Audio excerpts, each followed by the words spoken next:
Welcome everyone, episode 14 of Spike Down. My name is LaFortune, and joining me is Gares. The playoffs are in full swing with teams bowing out, others continuing to fight, and we're going to dive into standout players, matchup discussions, and of course our predictions for the rest of playoffs, which is going to be a bit spicy. And maybe Sean and I will see eye to eye. Who knows? But we're going to jump into the standout players right away. We're going to talk about John Cutie.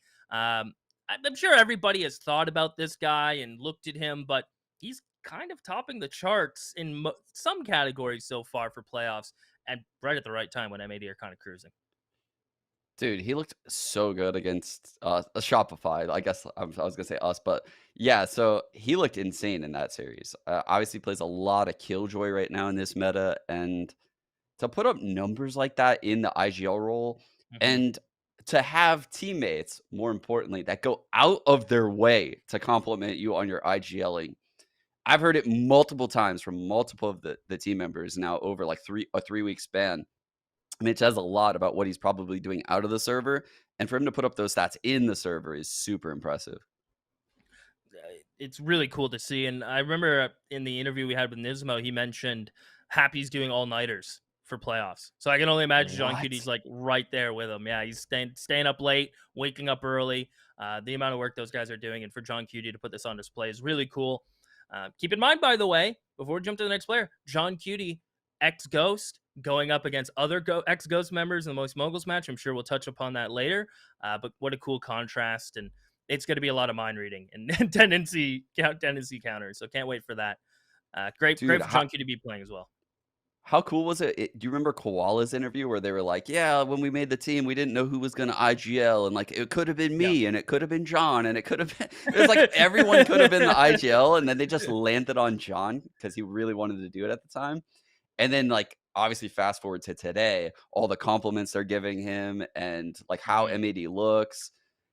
It's crazy. It's actually crazy to hear like the story behind it from that Koala interview. And the rise of John Cutie, too, to quickly wrap up, is a guy who's never IGL before, who's just been a consistent player, to now continue to be consistent and IGL. You have to rank him pretty high in the IGL list. I mean, considering what he's been able to do. Granted, he's had the pieces, as you mentioned, around him to support that, but a wild rise. Really cool. Hopefully we can get an interview with him to really pick his brain at some point to really chomp down on what's working for him. The next player, someone who everyone knows, is Jonah P, but I feel slept on. You know, he's slept on in the guard system, and I feel like he is the rock to what the guard are able to do, in my opinion. Oh, man. I felt bad for Jonah P, actually, because the Moist game, he was on fire that game. Like, honestly, I called it from like round 3. I'm like, he is hitting all of his shots. And it carried on throughout the entire series. That's the crazy thing. And I mean, I agree. I think he is really slept on in this team, typically because he's like filling a lot of the times. Like, on Haven, he's playing Sky, and Trent was playing Viper. And then on the next map, Bind, he's playing Sage, and Trent's playing Sky. Yeah. So you can see, like, it's really just dependent on what probably his teammates want to play, and he's just kind of filling the gaps. And it goes to show, like, how good of a player he is, that he can flex across all of these roles. And the headshot percentage, I mean, he, as you mentioned, hitting your shots, 31% so far through playoffs. That to me, the bar is always 20%. If 20% of your shots could be headshots, you're chilling. True. If you go above that, like hit the 30, you're melting. Like you're shredding people. And he's doing that while also being their clutch player. As you mentioned, the flex support, really cool to see out of Jonah P. I almost said John. Very similar names, oddly enough. But John looking awesome. Yeah, John P. I can't say enough about this guy. Very humble. And I think underappreciated, not inside of his team, but outside of his team.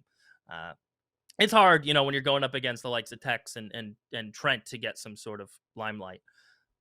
He does. Yeah. I think he stands out. Yeah, that's one thing to always keep in mind when we're talking about these support players on these top teams. Like, you look at M80, they have like Koala and Nismo at the top. It's like there's not many kills to go around. It's not like, like EU is just not insane. No, that's just not how it works. It's just they're in supportive roles. They're winning their games in a dominant fashion. So naturally, there's just not going to be that many kills, because if they're winning all the time, that means like the duelist and the second in are just slaughtering people. And if that's and if they're not, then you're in this really kind of bad scenario at that point as a support players. But in a game like the Moist game, I really felt like Jonah could shine just based on like their level of opponent. It really showed how good he is in that series. And that's I love that you picked him. I'm always a big Jonah P stan. And I can't wait to hopefully see them make a lower bracket run. I think he's a big contingent piece in that. And another person who was slept on but stepped up big in that Moist guard game was Thief. We talked about, supportive role players, and Thief, you look at Thief's career trajectory and you look at what he was doing, playing a lot of tier 2 teams. I don't think he was signed up to this point, maybe for like a little bit brief periods in history. Someone who not a lot of people know in North America, but now they do, as a controller player whose Omen is deadly. I mean, this guy can play majority of smokes. His history, he was on SOAR for a little bit. Other than that, was Pioneers, not a long tendency. Keep in mind he was on Luminosity for a little bit, but again, very short stints. And to see him join Moist, not feel the pressure, and to play like he's playing, I mean, this guy's incredible. Yeah, for those that are kind of like new to the scene, you may not realize, but you can find out. You're like find out kind of thing. Like you set the stats to all on VLR, you'll realize Thief was actually like a Reyna main. Like this guy was Yes. insane back in the Yeah. day, just playing Reyna and Raze. Like he was a duelist. And it took him some time on this Moist team to understand the controller role. And he actually said it in his interview after their game against the guard. But man, he looks so impactful when you watch him on these controller roles. He's very in tune with his kit now at this point, now that he's used to it. And it shows in something like that clutch, that 1-on-3 that he had on Bind that ended with the molly on the spike. Like that is an incredible play. I can't even state how insane that is to think about that on the fly in that moment, opt to do that and have it hit. Like because the brim molly is a little bit quirky, like the way it It bounces. likes to I've bounces. seen Yeah, people, it likes to bounce yeah. around. So from a super close range like that, where you're bouncing it off the ground and it's just like perfect, right? Yeah, he's very in tune with his kid. I'm more impressed actually with his Astra play than his Brim play. It's just I had to give mention to the play that won them the series, obviously. Yeah. Uh, yeah, nothing but good things to say right now about Thief. And it's cool that you're seeing him flex. I mean, most controller players can play all three. He can play all three and stay the same.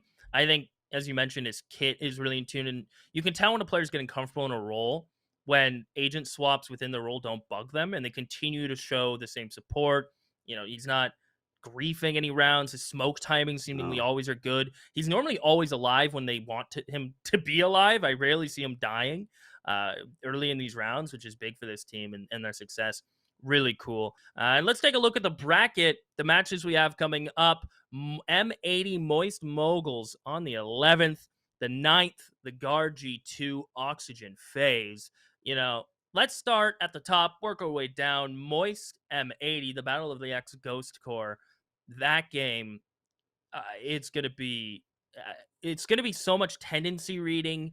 I don't think it's gonna be very counter strat. I think it's gonna be tendencies and just two teams clashing. Because keep in mind, winner goes to Ascension. All the marbles are in that game. Yes. Yeah, that's what's so insane about this game is like you can just win this game and make it, right? You could just Yeah. win this game and make it. But if you lose, you're going to go to the lower finals where you're probably going to have to beat, the guard, Oxygen, maybe. G2 could go on one of those runs. Like, I mean, even FaZe is like a sleeper pick. You do not want to play one of these teams in like a must win scenario in those lower finals. It's a best of 5. So, like, just win this best of 3. That's what like Yeah. everyone in this server's thinking, right? Is just like, yeah, we're one game away, but like we're one game away against an insane opponent, regardless of whether it's today or later. So we definitely want to take this first chance and just get it. And I think, man, like I originally thought it would be the guard in M80 here, but the Same here. way Moist played in that guard game was something so special. Like I cannot give those guys enough props for how quick they can react in these games in like the mid round. Every choice they make feels like it's the right choice. Everything feels like it's been very well thought out in like 4-on-4s. even though they're just reacting on the fly to what's happening, it's so quick. Like the players just understand and know how to play off of each other at literally an S tier level. And I could say the same thing about M80, but I didn't expect to see it out of Moist. That's the difference. I mean, this team has to be most improved and most overlooked team in all of Challenge at the beginning to now. It's crazy Yeah. what they were able to accomplish. And keep in mind, these two teams didn't play that long ago. March 24th was the last time they met in midseason face-off in the upper bracket semifinal. And it was one of those games where Flya had a rough go. Still came down to the wire. But with Flya getting back into shape lately, Thief playing at the level he is, Sim always being that consistent threat, and M80, I mean, I've never seen a game where I'm like, oh, they look kind of bad. I mean, maybe one game in Split 2, but it's so short lived that they're just right back to where they should be. I don't even consider that being an option. This game is going to be crazy. They played Haven, Pearl, Ascent in the last best of three they played. I'm curious if there's going to be any more of that overlap. All three maps are close. And when I talk to the Moist guys, they say they can play any map. When I talk to the M80 guys, they say they can play any map. I'm curious to see what we're going to get and if there's any, because if there's ever a comp that you're hiding on a map, this might be the series to break it out. Yeah, I'm curious actually. I back then I think Moist was running like a different Ascent comp for that last map. I don't recall them playing that Yeah, comp they went, recently. yeah, Sky, Jet, KJ, Viper, Omen was that their send comp there. Yeah, and if you look at that game when they played M80 last, they were actually up 7-5 going into their defense half of Ascent, and they lost that game 13-9. Like, Yeah. I could make an argument that they probably should have beaten M80 that day. And but M80 obviously just came out on top. They were the better team on that day. But that honestly, this is the most 50-50 game I think I've seen in challengers based Yeah. on form.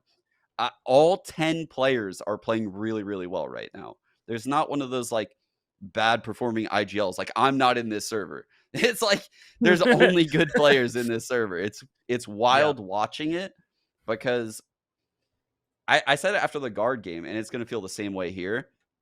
It's like you get the polish strats, you get the reads, you get the big pop off plays, and like these matchups between Moist, the guard, M80, and honestly, like the other teams can elevate to that level, but those matches are definitely VCT level matches. Like I say it every time. These teams 100%. are incredible to watch. And what a treat we're gonna have there. M80 have been breaking out some interesting comps using Koala on Omen. We saw the Breach and the KO mix on Ascent. I think we're in for a treat. Definitely don't miss that match. And that's only just the upper bracket. That one of those teams are making Ascension. Keep in mind, there's four more teams below us in the lower bracket, with the Guard G2 being the top of the lower bracket matches. G2, when I talked to Dapper and the boys, they love lower bracket runs. They have the experience for it. This task is mighty though for them to get through this. Yeah, I don't know. It would be hard for me to go with G2 here. They looked pretty good against Shopify, especially on Ascent. Uh, I think the way that they approached Ascent was super cool, right? Shaz called a lot of set plays to the extremities, but I don't think that that would work against the guard. Like, I don't think you can just do set plays into the extremity against the guard. Mm, They would definitely hard counter you with util, especially after seeing it.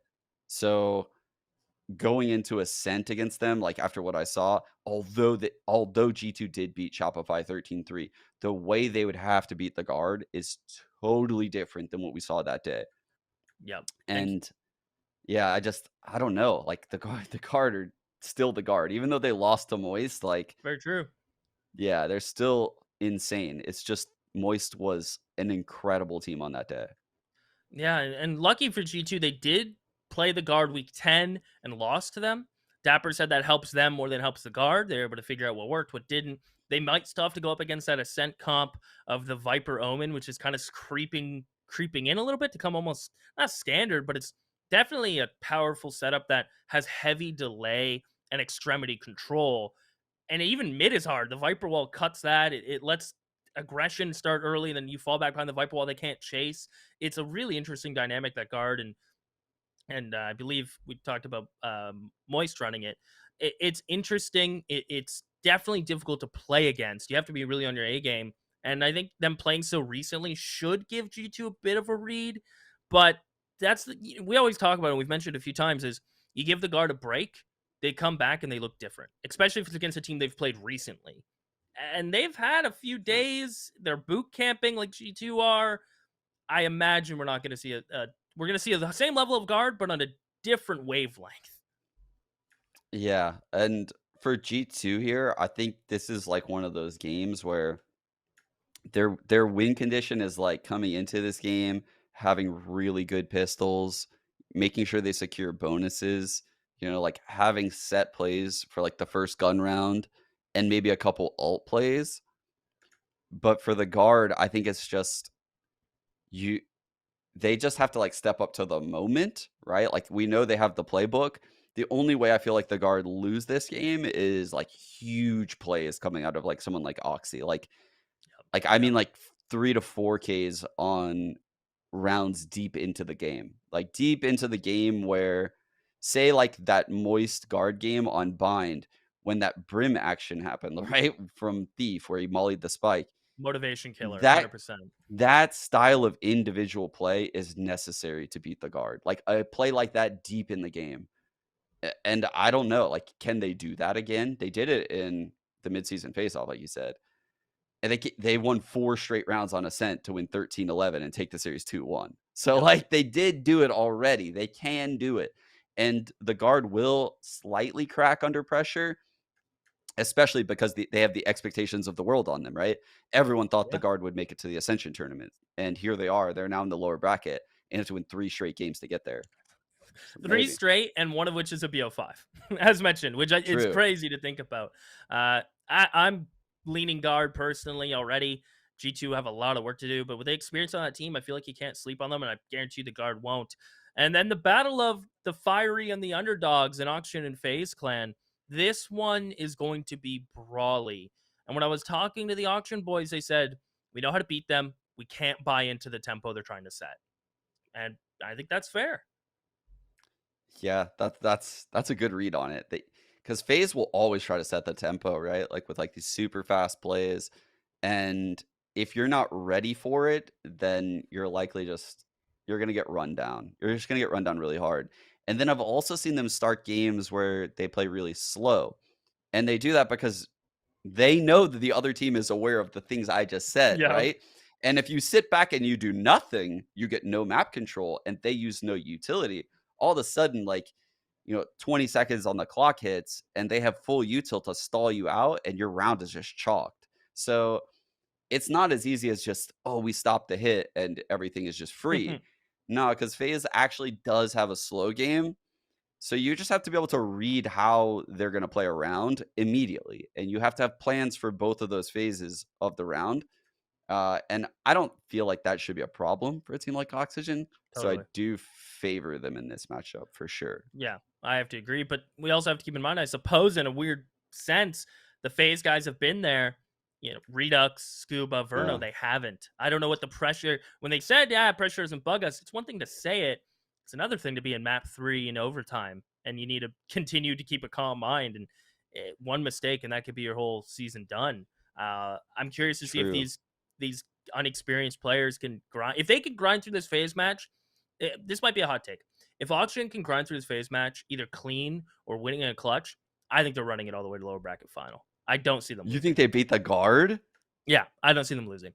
If they beat FaZe What? either clean or in a really dramatic fashion, I think they're winning. They're going all the way to the lower bracket final. I really do. Wow. Yeah. Okay. And that's interesting.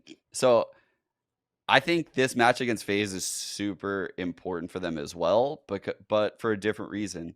We Mm. just saw them play M80 and they ran Gecko on both of the maps, like Lotus and Yeah. Pearl. And Gecko essentially is just going to make it where you're not as poppy on like your attack sides.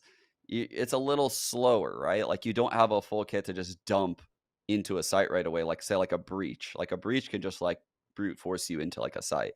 Um, Gecko is not that powerful, but his strengths like come over time and around. Yeah. And against FaZe, I just like don't know if that's the style you want to be running.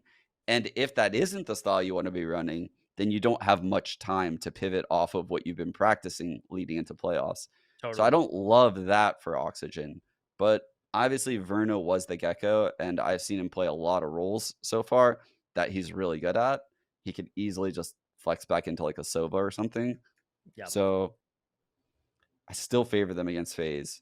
But like you said, it's like they need to get some confidence under them to make this run. 100%. And it has to start. I mean, obviously, it has to start here. It's easy to say, but if they Yeah, can do it in a confident fashion or a big clutch from somebody, or, and I'd love to see Verno just go back, fade Sage Sova for the rest of this run, personally. yeah. I just don't think they've flushed out the Gecko enough. And I feel like the Gecko, if you let it take over your mindset, you get complacent. And then you kind of get into this weird hole of I'm letting the guy go plant. And it's like, well, it's a Yeah. teammate. You have to trade it. You have to like there's things you have to do with it. And a little complacency. But I think if Verno goes back to his bread and butter, Redux and Verno are comfortable. They're just scary. So, and we've talked about the matchup, so let's do predictions. G2, man, let's do lower bracket first, then we'll do upper bracket, then we'll take a guess on the two teams making Ascension. We'll make it fun. We'll make it Okay. spicy. We'll start with the guard G2. I don't know if you're on board with this one. I'm gonna go with the guard. Yeah, Okay. I yeah, thought you debated me hard. I thought yeah, you started with yeah. the GC right there. I Okay, I'm did going start to with a G guard. there. Okay, perfect. We're on the same page there. No worries. It's gonna take a lot for G2 beat the Garden. If they do it, color me impressed. But these guys are just looking deadly They've in done this it playoff. before. That's true. If G2 do it again, I mean, you got to put them down as the best lower bracket team of all time up to this point.